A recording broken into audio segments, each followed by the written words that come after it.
চিংড়ির ঘেরের ভেরিতে নারিকেল চাষ করে শফিউল্লাহ আর বাজিমাদ। লবণাক্ত মাটি মানেই অনুর্বর, এই ধারণাটাই এতদিন প্রচলিত ছিল। কিন্তু দক্ষিণ পশ্চিমাঞ্চলের এক কৃষকের সাফল্য সে ধারণা পুরোপুরি বদলে দিয়েছে।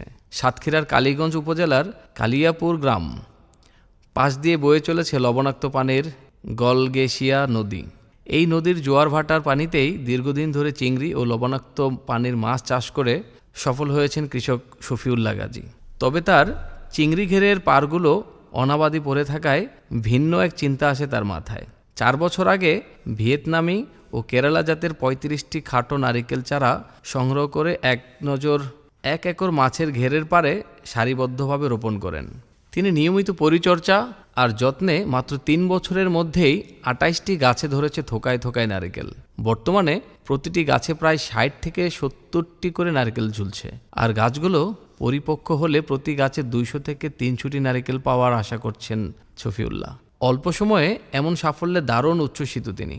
চিংড়ি ঘেরের পাড়ে আরও 200টি নারিকেল চারা লাগানোর পরিকল্পনাও করেছেন। তার এই সাফল্য দেখে এলাকার অনেক কৃষকই এখন নারিকেল চাষে আগ্রহী হচ্ছেন। উপজেলা কৃষি কর্মকর্তা জানান, শুধু ভিয়েতনামি বা কেরালা নয়, উপকূলীয় অঞ্চলে দেশীয় নারকেলেরও ভালো সম্ভাবনা রয়েছে। ইতিমধ্যে নারকেল চাষ সম্প্রসারণে সরকারি প্রকল্প গ্রহণ করা হয়েছে।